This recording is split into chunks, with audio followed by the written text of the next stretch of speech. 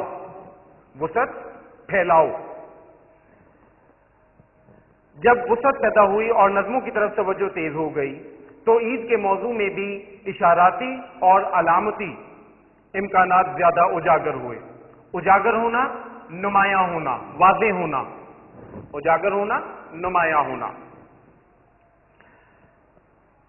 اور اردو شاعری کو 1857 کے بعد ملی احساسات کی ترجمانی کا وسیلہ بھی بنایا گیا. ملی قومی ترجمانی، ایک کی بات دوسرے تک پہنچانا. ترجمانی، ایک کی بات دوسرے تک پہنچانا. وسیلہ ذریعہ. اور اس طرح مسلمانوں کی فکری زندگی کے خط و خال نے اردو ادب میں اسلامی اقدار و روایات کی پاسداری کے عمل کو شدید سے شدید تر کر دیا. خط و خال کہتے ہیں شکل و صورت. خط و خال، شکل و صورت. اقدار، قدر کی جمع، اہمیت. اقدار، قدر کی جمع، جس کا مطلب ہوتا ہے اہمیت. پاسداری، لحاظ کرنا. پاسداری، لحاظ. عید الفطر پر نظموں کی کثرت کا سبب بھی یہی ہے، اور شعراء و ادباء نے جب تخلیقی جوہر کے حوالے سے ان افکار کی پیشکش کا سامان فراہم کیا تو یہ موضوع کئی جہتوں میں پھیل گیا. کثرت، زیادتی، زیادہ ہونا. سبب، وجہ. جوہر، خوبی. جوہت کی جمع، جس کا مطلب سمتوں، ڈائریکشن انگلش میں جسے آپ کہتے ہیں بیٹا. عید کو محض خوشی یا عید کے چاند کو محض سال میں ایک بار جھلک دکھا کر غائب ہونے کے حوالے سے دیکھنے کے بجائے اسے مسلمانوں کی تہذیبی اور فکری زندگی کے وسیع تر جغرافیے سے ملا دیا گیا. محض صرف جھلک دکھانا، نمودار ہونا، واضح ہونا، جسے اس کے موضوعات میں نئی نئی باریکیاں پیدا کر کے اسے ادبی خوشی کے ملے جلے جذبات تک لے گئے. گلدستہ عید میں موضوعات صحن عیدگاہ میں ملاقات اور درون خانہ عید ملن تک محدود نہیں رہے، بلکہ جذبات کے وسیع تر رقبوں میں لا کر دکھایا گیا. درون خانہ، گھر کا اندرونی حصہ. درون خانہ، گھر کا اندرونی حصہ.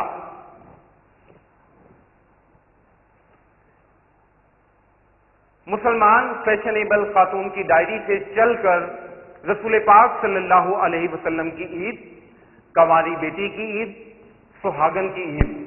سہاگن کہتے ہیں بیٹا بیاہی عورت کو، وہ عورت جس کا نکاح ہوا ہو، جس کی شادی ہو چکی ہو. بچوں اور بڑوں کی عید، دو گانی عید. دو گانی مطلب دو قسم کی. دو گانی عید، دو قسم کی عید. ترکن ماما کی عید، عید اور قرض، عیدی. گھر کی مالکہ کی عید، رمضان اور خیرات، یتیموں کی عید تک. عید الفطر ہمیں متوسط طبقے اور غریب طبقے کے مسائل و حالات سے منسلک نظر آتی ہے۔ متوسط درمیانہ،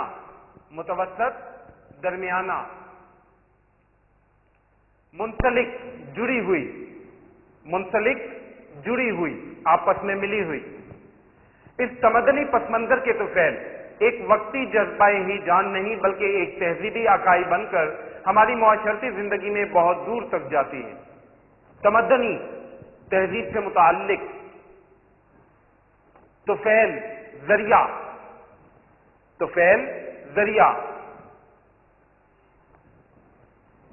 پس منظر پیچھے کا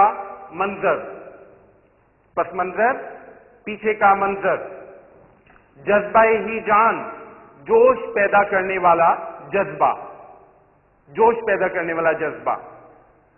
اس وسعت پذیری سے موضوع کی جڑیں ہماری ادبی روایات میں پھیل گئی ہیں۔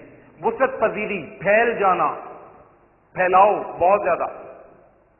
خواجہ حسن نظامی نے دلی کی بربادی کے جو نوحے لکھے ہیں ان میں دولت و عزت سے محروم ہونے والے شہزادوں اور شہزادیوں کی قسم پرسی میں عید بسر کرنے کا ذکر اہمیت رکھتا ہے۔ نوحہ کی جمع، نوحہ کا مطلب لاش پر چلا کر رونا، چیخ کر رونا۔ قسم پرسی، غربت۔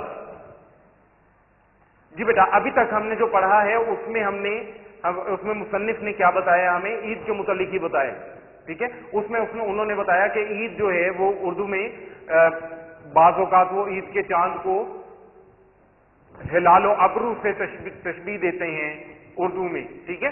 اور اس کے علاوہ مختلف قسم کے عنوانات جو ہیں وہ شاعری میں عید کے متعلق استعمال کیے جاتے ہیں۔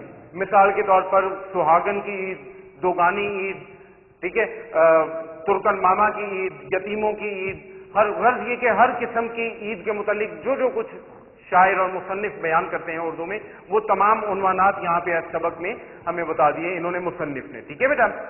یہاں تک ابھی اس کے بعد انہوں نے بتایا کہ اردو میں ہی عید جو شہزادے اور شہزادیاں جو پہلے کے دور کے تھے، جب ان پر غربت کا وقت آیا، جب ان سے ان کی آزادی چھن گئی، 1857 کی بات کی جا رہی ہے، جب ان کی آزادی چھن گئی تو ان کے ساتھ کیا ہوا، ان کی عید پھر کیسے گزری، پھر وہ کیسے خوشی مناتے تھے، اس وقت کا جو عالم تھا وہ بھی غربت میں، قسم پرسی کی عالم میں وہ عید گزارا کرتے تھے، ٹھیک ہے؟ یہ بھی اردو کے عنوانات میں بیان کیا گیا ہے، ٹھیک ہے بیٹا؟ آگے چلتے ہیں۔ اس روایت کا آغاز سر سید احمد خان سے ہوتا ہے۔ روایت، پرانی بات، تہذیبی بات، جنہوں نے مسلمانان ہند کی عید کے عنوان سے مسلمانوں کی معاشرتی زندگی کی خامیوں کو بیان کرنے کے علاوہ ان کی غریبی کے نقشے بھی تفصیل کے ساتھ بیان کیے ہیں۔ خامی کی جمع مطلب نقصان، ٹھیک ہے، برائی۔ بیٹا سر سید احمد خان ایک ایسا نام ہے جو ایک ایسا سلسلہ لے کر چل رہا ہے، یقین جانے پاکستان کی تاریخ اٹھائی جائے اور اس میں سر سید احمد خان کا نام نہ آئے، ایسا ممکن ہی نہیں۔ سر سید احمد خان پاکستان کے بانیوں میں سے ایک ہیں، یہ آپ اور میں ہم سب جانتے ہیں، ٹھیک ہے بیٹا؟ حسن نظامی کے موضوعات میں عظمت رفتہ کی یاد عید کو علامتی حوالہ عطا کرتی ہے۔ یتیم شہزادے کی عید، عید گاہ ماں غریباں، تو کوئے تو، ٹھیک ہے؟ اب یہ عنوانات ہیں جو بیان کر رہے ہیں مصنف، دینی جذبے کی شدت اور مذہبی امور سے گہری وابستگی کو ظاہر کرتے ہیں، ٹھیک ہے؟ ان نثر پاروں کے اثرات ہماری شعری روایات پر بھی پڑے۔ اب کہتے ہیں کہ یہ عید کا جو تعلق واسطہ تھا یہ صرف لکھائی تک نہ رہا بلکہ یہ اس سے بھی آگے بڑھ گیا اور شاعری میں بھی آ گیا، اس کے اثرات جو تھے وہ شاعری پر بھی پڑ گئے، اور اس کی اب ساتھ مثال دے رہے ہیں۔ کہتے ہیں کہ حال ہی کی نظم تہنیت عید الفطر میں خوشی کے جذبے کی عکاسی کے علاوہ عید کو مذہبی اقدار سے بھی ہم آہنگ کیا گیا ہے۔ مولانا الطاف